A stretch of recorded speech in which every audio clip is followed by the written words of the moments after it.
નમસ્કાર. લાસ્ટમાં આપણે વર્ગ સરીસૃપ વિશે ચર્ચા કરેલી.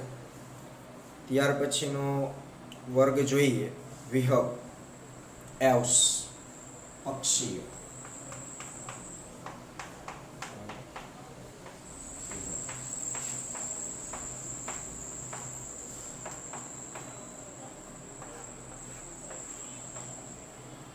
આકૃતિ 4.23 જેમાં ગીત, શાહમૃગ, પોપટ, મોર 4 પક્ષીઓ બતાવેલા છે. પણ જેટલા પક્ષીઓ છે એ બધા જ વિહગ વર્ગની અંદર સમાવેશિત થતા હોય છે. તો અહીં વિહગની જે મુખ્ય લાક્ષણિકતા છે એ છે પીછાઓની હાજરી.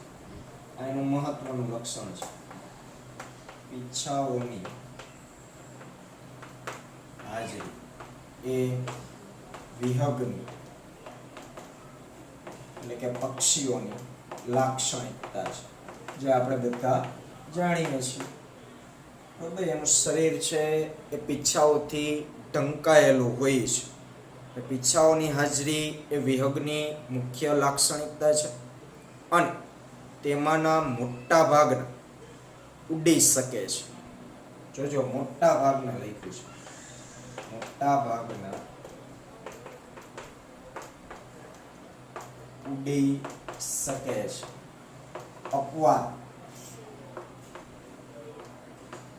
મોટા ભાગના ઉડી શકે છે, પરંતુ અમુક અપવાદ જેમ કે શાહમૃગ,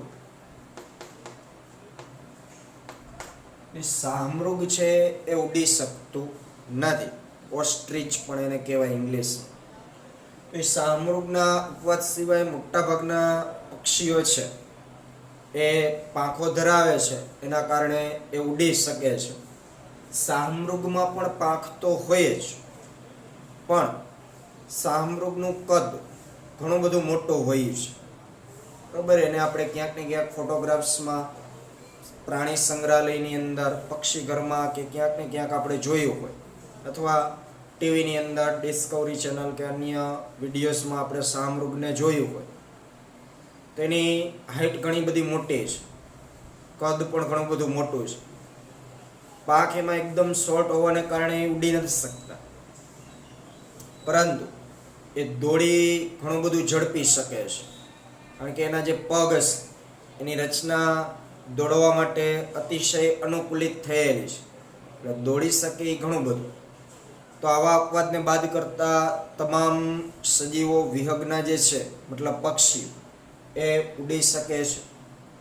તેઓ ચાંચ ધરાવે છે. આ પણ એક એની લાક્ષણિકતા છે મહત્વની. તેઓ ચાંચ ધરાવે છે. અહીં હોઠોનું રૂપાંતરણ છે એ શેમાં થઈ ગયેલું હોય છે? ચાંચોમાં. અને પક્ષીઓમાં દાંત હોતા નથી, ખાસ આપણે ધ્યાનમાં લઈ લેશું, કારણ કે એના પાચન માર્ગની અંદર એવી વ્યવસ્થા છે એ ખોરાકના કણનો બારીક ભૂક્કો કરી શકે. એટલે કે એવી એક પેસણી જેવી રચના આવેલી હોય છે, જેની અંદર કાઇટિનના બનેલા દાંત હોય છે, ને એની મદદથી ખોરાકનો છે બારીક ભૂક્કો કરવામાં આવતો હોય છે. પરંતુ મુખની અંદર છે દાંત હોતા નથી, અને મુખના અગ્રભાગનું, હોઠોનું રૂપાંતરણ છે એ શેમાં થઈ ગયેલું હોય છે? ચાંચો. ચાંચ આ મૃત્યુ પછી નિર્જીવ છે, પણ જ્યારે સજીવ સાથે જોડાયેલી છે ત્યારે એમાં વધારો થતો હોય છે ચાંચમાં. આમ એ નિર્જીવ ઘટકોની બનેલી હોય છે. બીજું, અગ્ર ઉપાંગોનું પાંખોમાં રૂપાંતરણ થયેલું છે. અગ્ર ઉપાંગોનું પાંખોમાં રૂપાંતરણ, એટલે પક્ષીઓનું અગ્ર ઉપાંગ એટલે પાંખ છે, અને પશ્વ ઉપાંગ એટલે એમના પગ. એટલે અહીં બે જોડ ઉપાંગોની હાજરી છે, એક જોડ અગ્ર ઉપાંગ, એક જોડ પશ્વ ઉપાંગ. પરંતુ અગ્ર ઉપાંગનું રૂપાંતરણ શેમાં થઈ ગયેલું છે? પાંખો. એટલે એમની જે બે પાંખ છે એ જ એમના અગ્ર ઉપાંગ છે. પશ્વ ઉપાંગો સામાન્ય રીતે ભીંગડા ધરાવે છે, પશ્વ ઉપાંગો સામાન્ય રીતે ભીંગડા ધરાવે છે. ના પગને આપણે જોયા હોય તો પગ ઉપર એવી ચેક્સ વાળી ભાગ છે આપણને જોવા મળતા હોય તો એ ભીંગડાઓ છે. અને ચાલવા, કૂદવા, તરવા કે વૃક્ષની શાખાઓ પકડવા માટે રૂપાંતરિત થયેલા છે. એમના જે પશ્વ ઉપાંગો છે એ પશ્વ ઉપાંગો ઘણા બધા અલગ અલગ કાર્યો સાથે છે એ સંકળાયેલા હોય છે.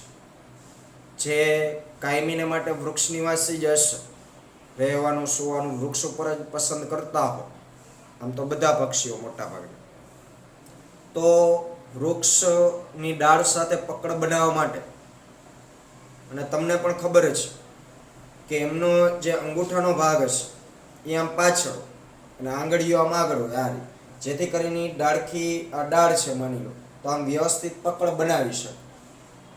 તો આ રીતે વૃક્ષની ડાળને પકડવા માટે અને જે મોટા મોટા પક્ષીઓ છે, બાજ ને સમડી, જે શિકારી બધા પ્રાણીઓ છે, શિકારી પક્ષીઓ છે, બરાબર, તો એ શિકારને પકડવા માટે પણ પશ્વ ઉપાંગનો ઉપયોગ કરતા હોય છે. એના નહર પણ એટલા બધા મોટા હોય, વળેલા હોય, જેથી કરીને પકડ વ્યવસ્થિત બની શકે. શાહમૃગનું જે આપણે કીધું તો એ દોડવા માટે એના પશ્વ ઉપાંગ એ રીતે અનુકૂલિત થયેલા હોય, ચાલવા માટે, કૂદવા માટે. ત્વચા શુષ્ક અને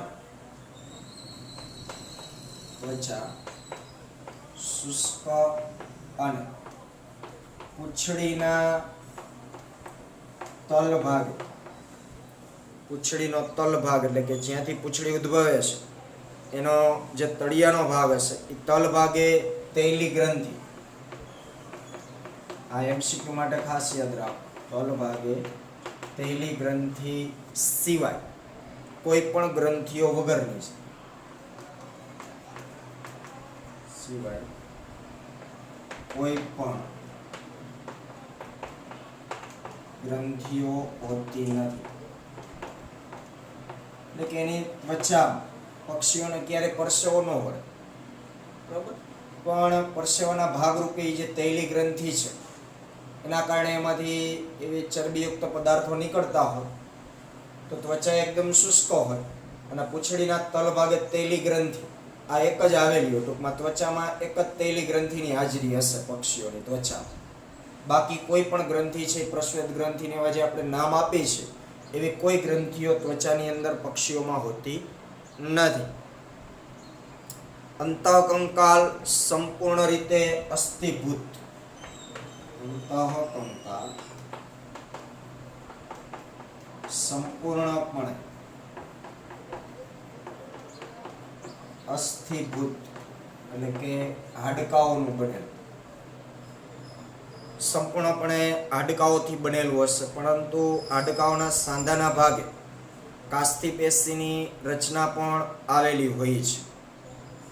પરંતુ સંપૂર્ણપણે એટલે કે મોટા ભાગનું અંતઃકંકાલ શેનું બનેલું છે? હાડકાઓ. બીજું કે અહીં હાડકાઓ છે એ મોટે ભાગે છિદ્રિષ્ટ હોય છે. આમ તો હાડકાઓમાં નાના નાના છિદ્ર તો હોય જ, પરંતુ પક્ષીઓના હાડકામાં થોડાક મોટા છિદ્રો હોય છે. એની પાછળનું કારણ એના શરીરના વજનને હલકું બનાવવું, જેથી કરીને એ ઊંચે આકાશમાં ઉડી શકે. એટલે એમના હાડકાઓ છે એ વધારે પડતા છિદ્રિષ્ટ જોવા મળતા હોય છે. બીજું કે લાંબા અસ્થિઓ છે એ વાત કોટરયુક્ત પોલા હોય છે, જે મેં કીધું એ પ્રમાણે, બરોબર, હવાથી ભરેલા લાંબા અસ્થિઓ વાત કોટર યુક્ત હોય છે, એટલે કે છિદ્રિષ્ટ હોય છે. અહીં વાત કોટર એટલે હવાથી ભરેલી ઓલી જે આપણે વાતાશે શબ્દ અગાઉ ભણી એની વાત નથી, એ આગળ હજી આવશે. પરંતુ અહીં વાત કોટર છે લાંબા અસ્થિઓ, જે પગના ને એવા જે મોટા અસ્થિઓ હશે તો એ મોટા અસ્થિઓ ઘણા બધા છિદ્રિષ્ટ હોય છે, જે હવાથી ભરેલા હોય. એ હાડકાઓમાં જે છિદ્રો હશે એ હવાથી ભરેલા હશે. શું કામ? જે અગાઉ મેં કીધું એ પ્રમાણે એના શરીરના વજનને હલકું કરવા માટે, જેથી કરીને એ ઉડી શકે. પક્ષીઓનો પાચન માર્ગ એ અન્ન સંગ્રહાશય, જેને ઇંગ્લિશમાં ક્રોપ કહેવાય, અને પેસણી ગિઝાર્ડ જેવા વધારાના કોટરો ધરાવે છે. પાચન માર્ગ, અન્ન સંગ્રહાશય અને પેસણી જેવા કોટરો ધરાવે. હવે વધારાના કોટરો કીધા એટલે આમ વધારાના નહીં, નકામા નથી. અન્ન સંગ્રહાશય છે, તમે જોજો પક્ષીઓ ક્યારે નવરા ન બેઠા, એ કઈક આમ ચણ કરતા જ. જેટલો એને દિવસ દરમિયાન ખોરાક મળે છે એ એના અન્ન સંગ્રહાશયની અંદર એ સંગ્રહ કરતા હોય, અને અન્ન સંગ્રહાશય પૂરું થાય એના પાચન માર્ગ એટલે પછી તરત જ પેસણી હોય. એ પેસણીની રચના આપણે જોઈએ તો આવી હશે, અને આમ કાઇટિનના બનેલા 6 દાંત હોય, 3 આ બાજુ 3 આ બાજુ. અહીં અન્ન સંગ્રહાશય, અન્ન સંગ્રહાશયમાંથી જે ખોરાક આવશે, અગાઉ પણ મેં કીધું ચાંચ વખતે કે એના મુખમાં છે એ દાંતની હાજરી હોતી નથી, એટલે જેવો ખોરાક મળે એવો સીધો એ ગળકી જતા હોય. અન્ન સંગ્રહાશયની અંદર એ જમા થતો હોય, અને અન્ન સંગ્રહાશયમાંથી ક્યાં દાખલ થતો હોય? પેસણી. તો જ્યારે ખોરાક પેસણીમાં આવે ત્યારે આ પેસણીની જે દિવાલ હોય એ દિવાલમાં વર્તુળી સ્નાયુ, આયામ સ્નાયુ આવેલા હોય, જે સંકોચન વિકોચન માટે જવાબદાર છે. એ સ્નાયુની મદદથી એ પેસણીનું સંકોચન વિકોચન થાય, જેના કારણે આ ઝિગઝેગ આકારના જે દાંત છે એ સામસામે આ રીતે આમ ક્રોસમાં બંધ બેસતા હોય.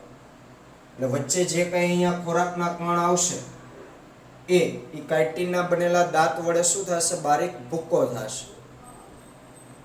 એટલે એક રીતે કહેવા જઈએ તો પેસણીમાં દાંત છે, મુખમાં દાંત હોતા નથી. એટલે આ બાબતને આપણે ખાસ મગજમાં ઉતારશું. હૃદય સંપૂર્ણ રીતે ચતુષ્કોટરીય છે. બરાબર, હવે ચતુષ્કોટરીય હૃદય આવશે. સરીસૃપમાં ત્રિખંડીય હતું, જેમાં 2 કર્ણક અને 1 અપૂર્ણ વિભાજિત ક્ષેપક, પરંતુ એમાં મગર છે એ એક અપવાદ હતું. બરાબર, મગરમાં ચતુષ્કોટરીય હૃદય છે જોવા મળતું. અહીં હૃદય સંપૂર્ણ રીતે ચતુષ્કોટરીય છે. સંપૂર્ણ રીતે ચતુષ્કોટરીય હશે તો 2 કર્ણક અને 2 ક્ષેપક હશે.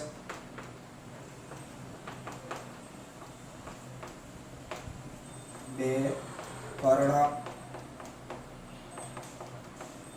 અને 2 ક્ષેપકો.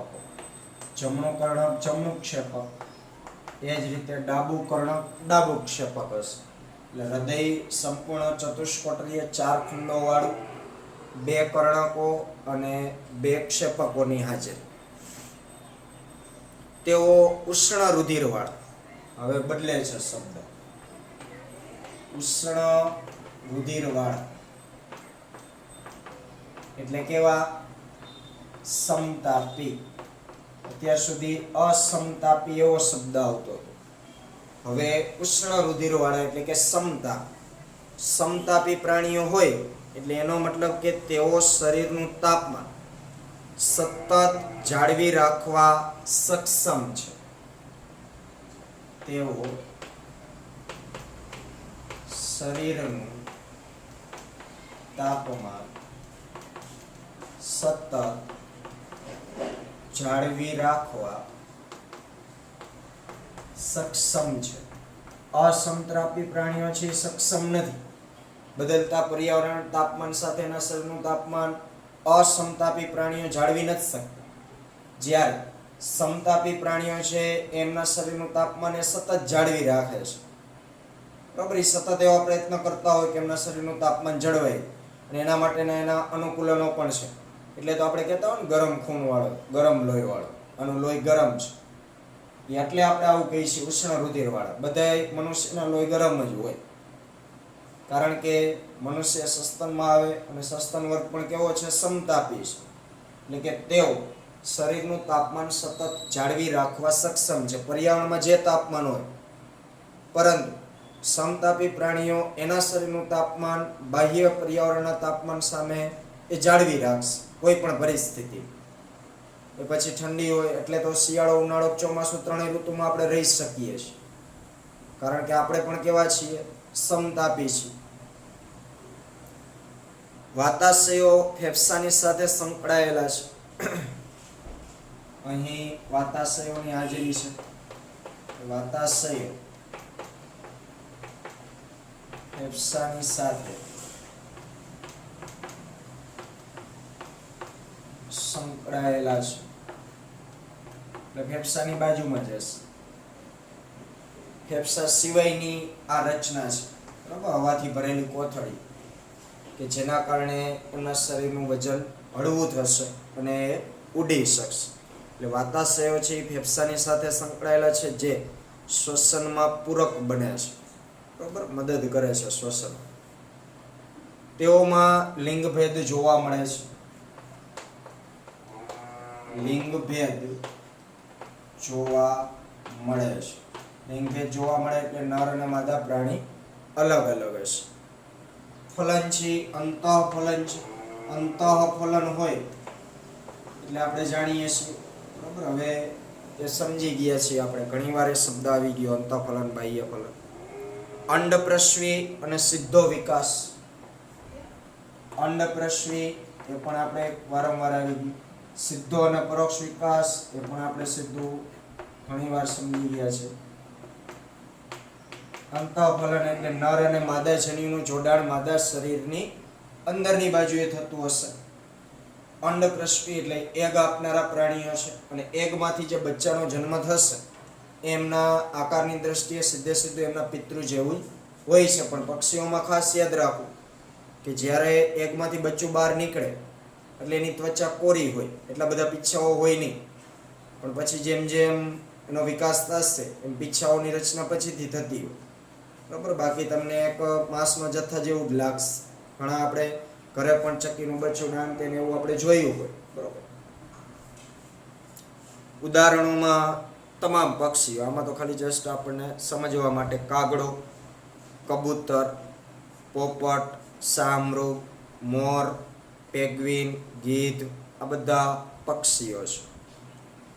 તો આ વાત થઈ વર્ગ વિહ, પક્ષીઓ. ત્યાર પછીનો આપણે છેલ્લો વર્ગ ભણવાનો છે સસ્તા, જે આપણે આગળ ચર્ચા કરીશું.